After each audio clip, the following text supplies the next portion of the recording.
Welcome back दोस्तों, स्वागत है आपका अपने चैनल इग्नू वाला पर। और BHIC 132 हिस्ट्री के जितने भी इंपॉर्टेंट क्वेश्चन सीरीज है वो मैं आपके लिए लेके आता हूँ कॉन्सेप्ट क्लास में। एक और कॉन्सेप्ट क्लास की मैं बात करूंगा, यहाँ से भी एक क्वेश्चन एग्जाम में 100% आता है। अब हम जितनी भी कॉन्सेप्ट क्लास लेंगे चैप्टर वाइज लेंगे, एक एक चैप्टर में आपको दिखाता भी चलूंगा कि कौन से चैप्टर की मैं बात कर रहा हूँ, चैप्टर का नाम क्या, आप उन्हें मैच भी कर सकते हैं और उनके जो मेन पॉइंट्स है शॉर्ट नोट के रूप में मैं आपको दूंगा। ये PDF आपको फ्री ऑफ कॉस्ट मिल जाएगी हमारे टेलीग्राम चैनल पर, तो आपको कुछ भी नोट करने की जरूरत नहीं है, केवल आपको क्या करना है, चीज़ों को समझना है जो मैं आपको समझाने की कोशिश करूंगा। इसके साथ साथ आपको एक सूचना मैंने पहले भी दिया, मैं दोबारा दे देना चाहता हूँ कि हमारी जो पेड PDF है, 20 रुपये में आपकी पेड PDF लॉन्च कर दी गई है, जिसमें आपको 3 साल के क्वेश्चन पेपर प्लस कुछ इंपॉर्टेंट क्वेश्चन के नोट्स आपको वहां पर मिल जाएंगे दोस्तों। डन, इतनी बात अगर आपको हो गई हो क्लियर और मेरी आवाज आपको साफ साफ,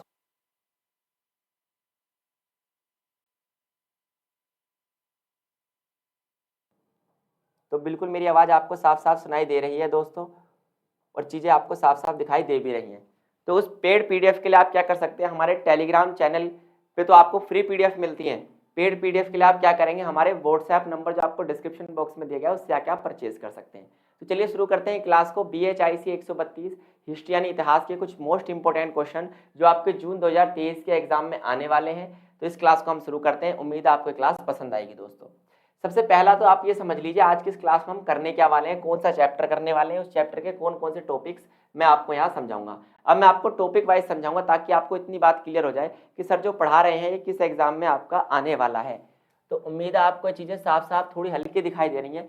तो हम इसको क्या कर लेते हैं, थोड़ा साफ कर लेते हैं दोस्तों, क्योंकि ये एक कटआउट है और जब कोई भी कटआउट बुक में से लिया जाता है तो वो थोड़ा ब्लर हो जाता है। पर उम्मीद है अब आपको थोड़ा साफ साफ दिखाई दिया होगा। अगर आपको कंटेंट भी थोड़ा बहुत साफ साफ दिखाई दिया हो तो अच्छी बात है, नहीं दिया है तो मैं इसको ना नोट करके आपको बता दूंगा, है ना। जैसे सबसे पहली बात तो जो हम आज पढ़ेंगे, ये कौन सा टाइम पीरियड हम पढ़ने वाले हैं, ये आप थोड़ा सा याद रखना। आज जो हम टाइम पीरियड पढ़ने वाले हैं वो पढ़ेंगे आपका यूनिट 15। क्या पढ़ेंगे हम, यूनिट 15 के बारे में हम बात करेंगे, क्योंकि इंपॉर्टेंट मैं आपको कराता हूँ एक बात। दूसरा, कला भाषा और साहित्य का विकास। हम एक टाइम पीरियड की बात करेंगे जो लगभग कब से कब तक होगा, ये लगभग होगा आपका कब से 300 CE से लेकर 300 CE से लेकर 1206 CE तक, है ना। इस काल को कहते क्या है, इस काल को हम कहते हैं पूर्व मध्यकाल। क्या कहते हैं, पूर्व मध्यकाल। तो आपसे पूछा जा सकता है कि पूर्व मध्यकाल में कौन कौन सी बातें आपसे पूछी जा सकती है पूर्व मध्यकाल की। तो आपसे पूछा जा सकता है कला। अब यहाँ से 3 क्वेश्चन पेपर में आते हैं, कम से कम कितने क्वेश्चन, 3 क्वेश्चन आते हैं बस। या तो आपसे पूछा जाएगा कला का विकास, किसका, कला का विकास किस प्रकार हुआ इस काल में। आप ये क्वेश्चन बना लेंगे अपने आप क्वेश्चन कैसे बनाएंगे आप इनके, ऐसे बनाएंगे कि लगभग 300 CE से लेकर 1206 पूर्व मध्यकाल में कला का विकास किस प्रकार हुआ। दूसरा आप बनाएंगे किसका, भाषा का विकास, भाषा का विकास किस प्रकार हुआ ये आप बताएंगे, है ना। और साथ साथ बताएंगे साहित्य का विकास, यानी किस प्रकार की किताबें लिखी गई, किस प्रकार के ग्रंथ लिखे गए, तो साहित्य का विकास। इतनी बात आपको याद रहेगी दोस्तों, ठीक है। अब तो आपको साफ साफ दिखाई दे रहा होगा, भले ही आपको नोट में साफ ना दिखाई दे रहा हो पर मैंने साफ साफ आपके लिए लिख दिया है। अगर बात करें हम कला की, तो कला में क्या क्या आता है आपका, कला कई प्रकार की होती है। यहाँ पर कला में आपको मैं 3 चीजें समझाऊंगा। पहली तो मैं आपको समझाऊंगा स्थापत्य कला। कौन सी, स्थापत्य कला। आप कहोगे सर स्थापत्य कला क्या होती है, जो इमारतें वगैरह होती हैं। दूसरा मैं आपको कला में क्या समझाऊंगा, मूर्ति कला, है ना, कौन कौन सी मूर्तियां बनी वो मूर्ति कला भी आपको समझाई जाएगी, ठीक है। और तीसरी मैं इसमें समझाऊंगा आपको चित्रकला का क्या योगदान रहा, चित्रकला। डन। तो आज की कॉन्सेप्ट क्लास हमारी इसी पे बेस होगी। हम इस टाइम पीरियड के दौरान जो कि 300 CE से लेकर 1206 CE तक है, उसमें हम 3 चीजें आज की क्लास में समझेंगे। एक तो कला का क्या विकास रहा, भाषा किस प्रकार विकसित हुई और साहित्य किस प्रकार विकसित हुआ। और कला में भी हम क्या करेंगे, 3 के बारे में जानेंगे। कौन से 3 के बारे में जानेंगे, ये 3, स्थापत्य, मूर्तिकला और चित्रकला। तो उम्मीद है आपको इस क्लास में बहुत ज्यादा इंटरेस्ट आएगा, मजा आएगा। अब हम इस क्लास को करते हैं शुरू, एक एक करके इस मुद्दे को समझने की कोशिश करते हैं और चीजों को समझने की कोशिश करते हैं। सबसे पहला मुद्दा आपको आपके स्क्रीन पर दिख गया होगा, एकदम साफ साफ ये मुद्दा आपको दिखाई दिया होगा दोस्तों। दिखाई दे रहा है आपको एकदम साफ साफ, नहीं बिल्कुल साफ साफ दिखाई दे रहा होगा। और साथ साथ आपको ये भी दिखाई दे रहा होगा कि किस तरीके से हम चीजों को समझने की कोशिश यहाँ पर करेंगे। तो सबसे पहले मैंने आपको बताया था कि टाइम पीरियड तो आपने नोट कर ही लिया होगा। टाइम पीरियड आपका क्या है, टाइम पीरियड आपका 300 CE से लेकर 6 CE तक या ईसवी तक, जिसे हम कहते हैं मध्यकाल। क्या कह सकते हैं आप? मध्यकाल कह सकते हैं। लेकिन मध्यकाल का कौन सा हिस्सा है? पूर्व मध्यकाल, यानी मध्यकाल से पहले की हम इसमें बात करेंगे। मध्यकाल अभी शुरू नहीं हुआ। मध्यकाल कब से शुरू होता है? 1206 से। कब से शुरू होता है? 1206 से शुरू होता है आपका मध्यकाल। लेकिन अभी ये पूर्व मध्यकाल है। और इसमें सबसे पहले मैंने आपको क्या बताया था? कला का विकास। पहला पॉइंट क्या था आपका? कला का विकास। कला का विकास। तो जो कला का विकास हुआ वो किस प्रकार हुआ, ये मैं आपको यहाँ पर समझाने की कोशिश दोस्तों जरूर करूंगा। कला का विकास किस प्रकार यहाँ पर हुआ। कला के विकास में अगर हम बात करें तो ये आपका पहला पॉइंट है। इसमें मैंने आपके लिए कितने 4 पॉइंट बनाए हैं। देखिए क्या क्या ये पॉइंट है। अगर पहले पॉइंट की अगर हम बात करें यहाँ पर, तो आपको दिख रहा होगा कि गुप्त शासकों ने मंदिर निर्माण करवाया। क्या करवाए? मंदिर बनवाए। भाई पहली बात तो आप याद रखिए कि इस काल में जो गुप्त शासक थे, इन्होंने सबसे ज्यादा मंदिर बनवाए, क्योंकि गुप्त शासक अपने आप को देवताओं के साथ जोड़कर दिखाना चाहते थे। जो व्यक्ति अपने आप को देवताओं के साथ जोड़कर दिखाना चाहता है, उसका केवल एक ही मोटिव होता था। अगर यहाँ हम गुप्त शासकों की बात करें तो ऐसा वो क्यों करते थे? क्योंकि लोगों की आस्था भगवान और मंदिरों से जुड़ी होती है। और अगर कोई भी राजा, कोई भी शासक मंदिरों का निर्माण कराता है या भगवान से अपने आप को जोड़ने की कोशिश करता है, तो उसकी प्रसिद्धि, उसकी पॉपुलैरिटी बढ़ जाती है। जनता फिर उसका विरोध नहीं करती, जनता अपने राजा को अच्छा मानने लग जाती है। इसलिए गुप्त शासकों ने क्या करवाया? मंदिरों का निर्माण करवाया। इस तरीके से कला विकसित हुई। अब आप बताओ, मंदिरों का निर्माण करना किसका हिस्सा है? तो कला में किसका हिस्सा है? स्थापत्य कला का। किसका दोस्तों? कला में भी किसका? स्थापत्य कला में मंदिरों का निर्माण कराया गया। उम्मीद है एक पॉइंट आपको क्लियर हो गया होगा। दूसरे पॉइंट की अगर हम बात करें तो ये क्या है? गृह स्थापत्य का भी प्रचलन था। ये गुहा स्थापत्य नहीं है, आप इसे कर लेना, गृह स्थापत्य का भी प्रचलन था। गृह स्थापत्य होता है कि घरों को अलग तरीके से बनाना, ये कहलाता है आपका गृह स्थापत्य। साथ साथ नालंदा में, नालंदा आपको पता है बिहार में, नालंदा जो जगह है वो बिहार में पड़ती है। और नालंदा विश्वविद्यालय हमारे भारत का या पूरी दुनिया का सबसे प्राचीनतम विश्वविद्यालय माना जाता है। कौन सा? नालंदा विश्वविद्यालय। तो नालंदा विश्वविद्यालय में जो बौद्ध विश्वविद्यालय है, उसका ढांचा भी इसी समय पर क्या किया गया था? तैयार किया गया था। तो कला का विकास में कौन सा है? ये भी स्थापत्य कला का उदाहरण है दोस्तों। ये भी किसका है? स्थापत्य कला का उदाहरण है, नालंदा विश्वविद्यालय। इतनी बात याद रहेगी। स्तूप का निर्माण कराया गया। स्तूप का निर्माण, अब जिन दोस्तों को मेरे नहीं पता कि स्तूप क्या होते हैं, तो मैं आपको बता देता हूं। आप मान सकते हैं नॉर्मल सा, बौद्ध धर्म में ये इन्हें किस धर्म में बनाया जाता है? इन्हें बौद्ध धर्म में बनाया जाता है। एक बात। दूसरी बात, जैसे हमारे धर्म के मंदिर होते हैं, इस्लाम धर्म की क्या होती है? मस्जिदें होती हैं, और ईसाई धर्म के चर्च होते हैं, ऐसे बौद्ध धर्म का ये धार्मिक स्थल है। बौद्ध धर्म का क्या है? ये धार्मिक स्थल है। और याद रखिए, स्तूप का निर्माण कैसे होता है? स्तूप के अंदर महात्मा बुद्ध के साक्ष्य होते हैं। महात्मा बुद्ध के क्या होते हैं? साक्ष्य होते हैं। महात्मा बुद्ध के साक्ष्य, जैसे उनके द्वारा इस्तेमाल की गई वस्तुएं, उनकी अस्थियां, उनके केश वगैरह क्या किए जाते हैं? दबा दिए जाते हैं जमीन में। फॉर एग्जाम्पल ये जमीन है और यहाँ पर क्या हुआ है? यहाँ पे महात्मा बुद्ध के अवशेष दबा दिए गए। इसके ऊपर एक अर्ध गोलाकार आकृति बना दी जाती है, जिसमें कोई गेट नहीं होता। इसमें कोई गेट नहीं होता। ये पूरी तरीके से ब्लॉक अर्ध गोलाकार स्थिति होती है। इसके ऊपर एक हर्मिका बनी होती है, एक मस्तूल निकल रहा होता है, और उस मस्तूल पर छतरी लगी होती है। इस तरीके की आकृति होती है, और चारों तरफ से दीवार से घिरा होता है ना। इस तरीके की आकृति को आप क्या कहते हैं? स्तूप कहते हैं। उम्मीद है छोटा सा आइडिया आपको लग गया होगा। और दुनिया का सबसे प्राचीनतम स्तूप आपको पता है कौन सा है? सांची का स्तूप। सांची का स्तूप दोस्तों, जो कि किसने बनवाया था? आप मुझे कमेंट बॉक्स में बताएंगे कि सर सांची का स्तूप किसने बनवाया था, या आप मेरे को कमेंट बॉक्स में बताएंगे। इसके साथ साथ विहार का निर्माण कराया गया। विहार आपको पता ही है, बौद्ध भिक्षु जो होते थे, बौद्ध भिक्षु जो थे, जो मठों में रहते थे, जो किस में रहते थे? बौद्ध भिक्षु जो थे, जो भिक्षु वाला जीवन जीते थे, वो मठों में रहते थे। और मठों को एक तरीके से हम विहार भी कह सकते हैं। तो विहारों का निर्माण कराया गया। ये क्या थे? गुप्त शासकों के समय का मान लीजिए, या इस टाइम पीरियड का मान लीजिए, 300 CE से लेकर 1206 CE तक, 300 CE से लेकर 1206 CE तक कला के विकास में आप ये 4 पॉइंट वहां पर लिख के आएंगे। अब मैं आपको इन्हें समराइज कराता हूँ। आपसे क्वेश्चन पेपर में कैसे पूछा जाएगा? आपसे पूछा जाएगा 300 CE से लेकर 1206 CE के बीच में भारतीय कला का विकास किस प्रकार हुआ? तो आप 4 पॉइंट बनाएंगे। पहला, गुप्त शासकों ने क्या किया? मंदिरों का निर्माण कराया, स्तूप विहारों का निर्माण कराया, मूर्ति कला बहुत ज्यादा यहाँ पर विकसित हुई, नालंदा विश्वविद्यालय की स्थापना यहाँ पर होती है, और इस तरीके से ये कला के विकास में बहुत बड़ा योगदान देते हैं। एक कॉन्सेप्ट आपको क्लियर हुआ। अब चलते हैं अगले कॉन्सेप्ट की तरफ दोस्तों। कला में मैंने आपको बताया था स्थापत्य कला तो हमने कर ली। कला के कितने हिस्से होते हैं? 3। कला के कितने हिस्से अभी मैंने आपको बताए थे? 3 हिस्से बताए थे। एक तो होता है स्थापत्य कला। स्थापत्य कला में हमने क्या क्या पढ़ा बताओ? स्थापत्य कला में मैंने आपको बताया अभी स्तूप का निर्माण कराया गया था। इसके अलावा नालंदा विश्वविद्यालय क्या बनवाया गया था दोस्तों? नालंदा विश्वविद्यालय। ठीक, इसके अलावा नालंदा विश्वविद्यालय के बाद क्या बनवाया गया था आपको पता है? विहार। क्या बनवाए गए थे दोस्तों? विहार बनवाए गए थे, ये बात आपको याद रखनी है। डन, इतनी बात आपको याद रहेगी, इसमें कोई परेशानी तो नहीं है आपको?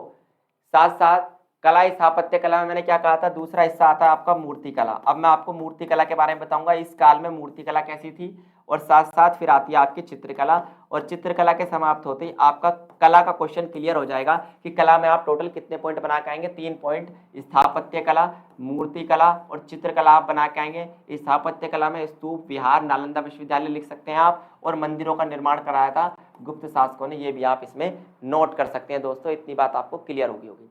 डन, अब बात करते हैं देखो इसकी मूर्ति कला की। तो बौद्ध और जैन धर्म की मूर्तियां यहाँ पर बनवाई गई। कौन से धर्म की? एक तो बौद्ध धर्म की मूर्तियां और जैन धर्म की मूर्तियां यहाँ पर सबसे ज्यादा बनवाई गई। और याद रखिए इसके साथ साथ उन मूर्तियों में महात्मा बुद्ध की और तीर्थकर की। अब तीर्थकर कौन होते हैं? जैन धर्म के गुरुओं को कहते हैं तीर्थकर।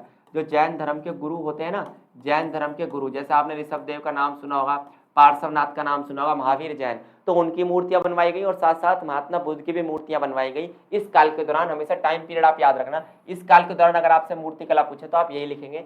मंदिरों में एक मुख्य शिवलिंग की स्थापना की गई, यानी मंदिरों में क्या हुआ? शिवलिंग बनवाई गई। सूर्य देवता की मूर्तियां बनवाई गई। देवताओं में प्रमुख कौन थे उस समय? सूर्य देवता थे। और लगभग 6 फीट ऊंची कांसे की बुद्ध की मूर्ति भी इसी समय बनवाई गई थी, जो कि इतिहासकारों को, पुरातत्वविदों को खुदाई के दौरान मिली है। तो याद रहेगी इतनी सी बात आपको, क्या कि 300 ईस्वी से लेकर 1206 ईस्वी तक क्या था? मूर्ति कला में आप लिखेंगे बौद्ध और जैन धर्म की मूर्तियां बनी। बौद्ध धर्म में महात्मा बुद्ध की मूर्तियां बनाई गई। जैन धर्म में जितने भी तीर्थकर होते हैं उनकी मूर्तियां मिली हैं। मंदिरों में शिवलिंग की स्थापना की गई, सूर्य देव की मूर्तियां बनवाई गई, और महात्मा बुद्ध की जो है 6 फीट ऊंची कांसे की मूर्तियां हमें मिली है। ये हो गया हमारा क्या? मूर्ति कला। स्थापत्य कला, मूर्ति कला आपको समझ में आया? मैं लास्ट में इसे समराइज भी करा दूंगा अगर आप कहेंगे तो। क्लियर? तीसरी बात चित्रकला। अभी देखो कला का लास्ट हिस्सा है, आप इसे कह सकते हैं कला का लास्ट हिस्सा यह है तीसरा। कौन से काल के दौरान? 380 से 1206 ईस्वी तक चित्रकला का क्या हिसाब किताब था? तो याद रखिए गुफाओं में चित्रकला की जाती थी। कौन किसमें? हमेशा चित्रकला उस समय किसमें की जाती थी? गुफाओं में चित्रकला के अवशेष हमें मिलते हैं। और गुफाओं में जो चित्रकला की जाती थी उनकी संख्या कितनी मिली है? 29। तो कितनी गुफाएं मिली हमें? टोटल 29 गुफाएं मिली है। इसके अलावा अगर बात करें, इन गुफाओं में प्राकृतिक चित्र हमें मिलते हैं, जैसे कैसे? फूल, पेड़ और पशु। किनके चित्र बनाए गए थे? फूल के, पेड़ों के और किनके चित्र? पशुओं के चित्र हमें देखने के लिए मिलते हैं चित्रकला में। डन, क्योंकि उस समय प्राकृतिक पूजा होती थी, आपको पता है ना, प्रकृति की पूजा होती थी, प्राकृतिक पूजा होती थी। प्रकृति की पूजा उस समय होती थी नेचर की। पौराणिक नहीं होता, पौराणिक होता है। पौराणिक आकृतियां जैसे यक्ष और अप्सरा। जो पौराणिक आकृतियां यक्ष और अप्सरा, जो पुराणों में 2 शब्द आपको देखने के लिए मिलते हैं, एक तो यक्ष और एक अप्सरा, है ना। तो यक्ष और अप्सरा की क्या मिलती थी? यहाँ पर चित्रकला मिलती हैं। उनको काल्पनिक रूप से बनाया गया। पुराणों में इन दोनों का जिक्र, आप इनके बारे में जाके गूगल पे पढ़ सकते हैं कि यक्ष और अप्सरा जो थे, ये इनका जिक्र किसमें मिलता है? पुराणों में मिलता है। हमारे 18 पुराण मैंने आपको बताया था, तो उनमें इनका जिक्र मिलता है, और इनकी भी आकृतियां हमें देखने के लिए मिलती हैं। तो ये थी आपकी चित्रकला 380 से लेकर 1206 ईस्वी तक। चित्रकला आपको क्लियर हो गई। अब एक बात बताओ, जब भी आपसे ये वाला टाइम पीरियड पूछा जाएगा, क्वेश्चन बताता हूँ कैसे आएगा पेपर में। 300 CE से लेके आपसे अगर क्वेश्चन पूछा जाए 1206 CE तक, 300 CE से लेकर 1206 CE तक अगर आपसे क्वेश्चन ये पूछ लिया जाए कि बताइए भारतीय कला का विकास किस प्रकार हुआ, अगर आपसे नॉर्मल क्वेश्चन पूछ लिया जाए कि बताइए इस समय भारतीय कला का विकास किस प्रकार हुआ, तो आप कहेंगे भारतीय कला में सबसे पहले आती है भारतीय कला, और भारतीय कला में आते हैं 3 पॉइंट जो आप पेपर में बना के आएंगे दोस्तों। पहले पॉइंट में आप बताएंगे स्थापत्य कला, जो मैंने आपको सबसे पहले बताई थी मंदिरों वाली। फिर आप बी पॉइंट में क्या बताएंगे दोस्तों? फिर आप बी पॉइंट में बताएंगे क्या? चित्रकला। और चित्रकला के बाद आप सी पॉइंट बना सकते हैं अपना क्या? मूर्ति कला। ये तीनों कलाएं आप बता देंगे और आपका क्वेश्चन हो जाएगा कंप्लीट। आपका एक क्वेश्चन क्या हो जाएगा दोस्तों? कंप्लीट हो जाएगा। और आपको नोट इसमें से कुछ भी नहीं करना, ये पीडीएफ आपको फ्री ऑफ कॉस्ट हमारे टेलीग्राम चैनल पर मिल जाएगी। ना स्क्रीनशॉट लेना आप और ना आपको नोट करना है, ये पीडीएफ मिल जाएगी आराम से। क्लास के बाद अभी सुनते रहिए, क्लास के बाद आप क्या करेंगे? पीडीएफ को डाउनलोड कर लेंगे और अपने आप अपने हैंड रिटन नोट पीडीएफ से बना लेंगे। भाषा का विकास, अब आ जाता है हमारा दूसरा मुद्दा। भाषा का विकास किस प्रकार हुआ इस काल के दौरान। तो कौन सी भाषा प्रचलन में थी, सबसे पहले तो आपको दिखाई दे ही रही होगी कि कौन सी भाषा आपको प्रचलन में दिखाई दे रही है, बताओ कौन सी भाषा प्रचलन में दिखाई दे रही है। तो आप कहोगे सर संस्कृत भाषा का सबसे ज्यादा यहाँ पर क्या था, प्रचलन था। कौन से काल में, गुप्त काल में, जब गुप्त काल भारत में चल रहा था, क्योंकि गुप्त काल ही सबसे इंपॉर्टेंट काल है इस टाइम पीरियड के दौरान। गुप्त शासक इस टाइम पीरियड के दौरान सबसे महत्वपूर्ण शासक हैं। एक तो कौन से आपके गुप्त शासक, दूसरे आपके कौन से राष्ट्रकूट शासक, जिनके बारे में आपको बताऊंगा, राष्ट्रकूट वंश, ये वाली बात आपको पता होनी चाहिए, राष्ट्रकूट वंश याद रहेगी इतनी बात आपको। यही कुछ वंश इंपॉर्टेंट है। कौन सी भाषा थी सबसे इंपॉर्टेंट, संस्कृत भाषा थी। राज दरबार की आधिकारिक भाषा थी। याद रखिए गुप्त काल में जो राज दरबार था तो उसमें किस भाषा का इस्तेमाल होता था, राज दरबार में भी हमेशा संस्कृत भाषा का ही इस्तेमाल किया जाता था। इसके अलावा कौन कौन सी भाषाएं वहां पर मौखिक रूप से बोली जाती थी इस समय, कौन कौन सी भाषाएं मौखिक रूप से बोली जाती थी, एक तो पाली और एक प्राकृत।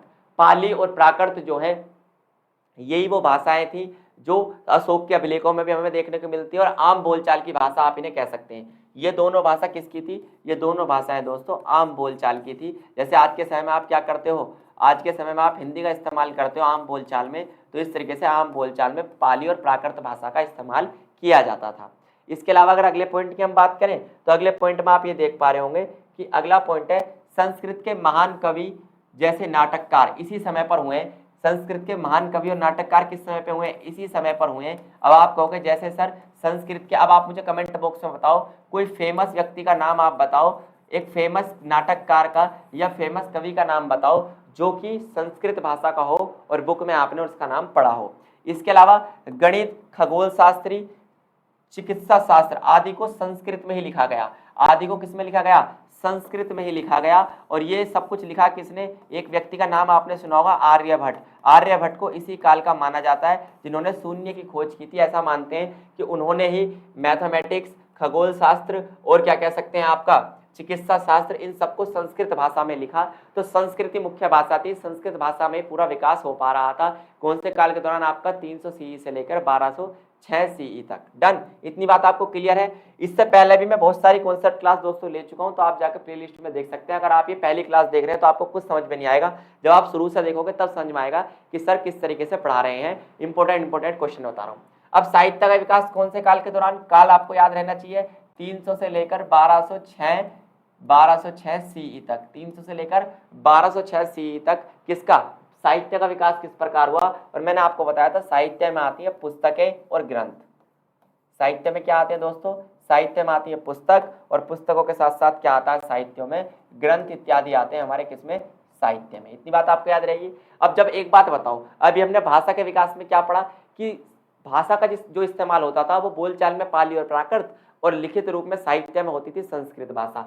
तो यहाँ पर कौन सी भाषा होगी, साहित्य में संस्कृत भाषा ही साहित्य का विकास का आधार बनी। यानी साहित्य में कौन सी भाषा इस्तेमाल होती थी, संस्कृत।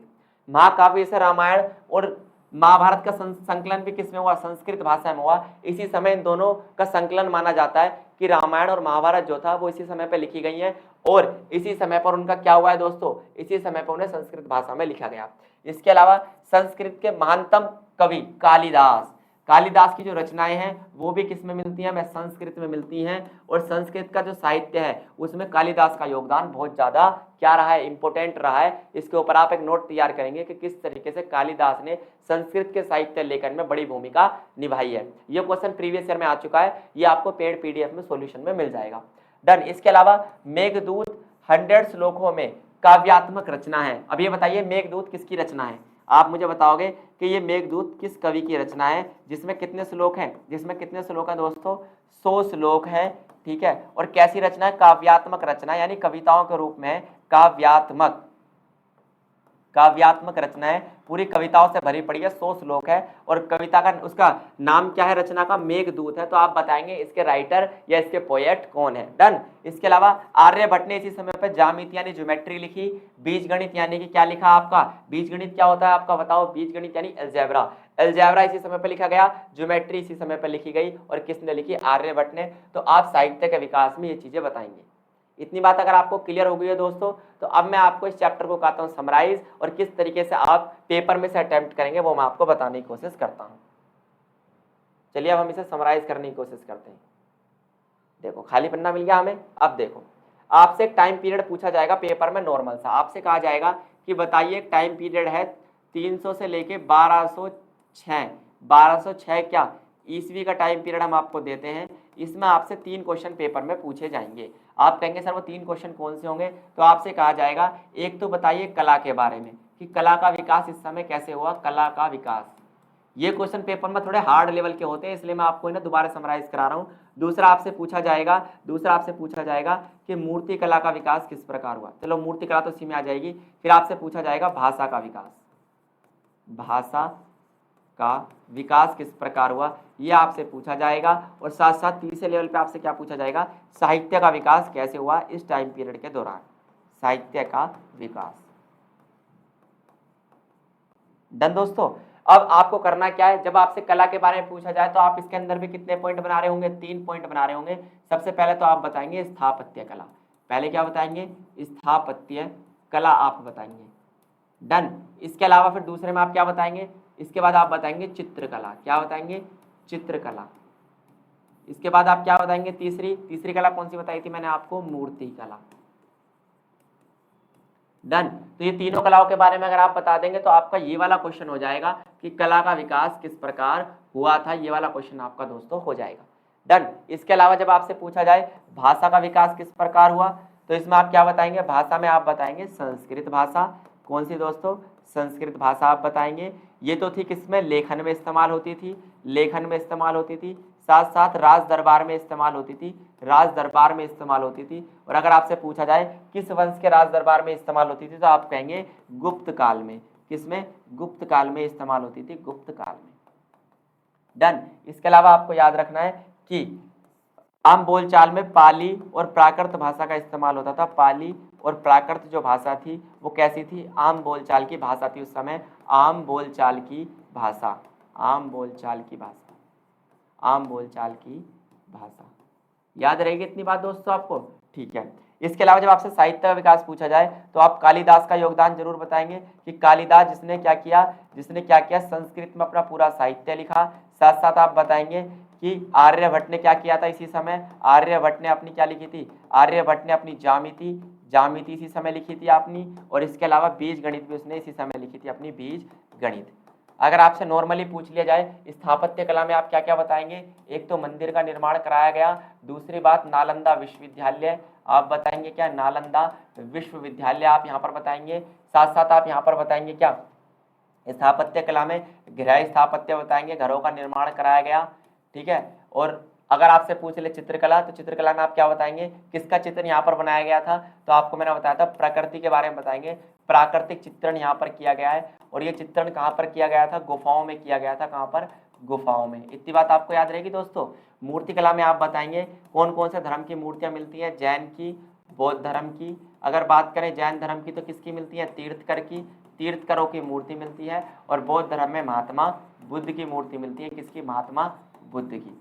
तो उम्मीद है समराइजेशन आपको पसंद आया होगा। इस तरीके से आप पेपर में अटेम्प्ट करेंगे इन तीनों सवालों को। ये अपने आप में कितने सवाल है दोस्तों, 3 सवाल है। पहला सवाल कला का विकास, दूसरा सवाल भाषा का विकास, और तीसरा सवाल है आपका साहित्य का विकास। किसका, साहित्य का विकास इस टाइम पीरियड के दौरान मोस्ट इंपोर्टेंट क्वेश्चन है। इनमें से एक न एक आपसे पेपर में पूछा जाएगा। तो उम्मीद है क्लास आपको पसंद आई होगी और हमारे साथ ऐसे जुड़े रहिए। इसका स्क्रीनशॉट ले लीजिए। थैंक यू, धन्यवाद, नमस्कार दोस्तों।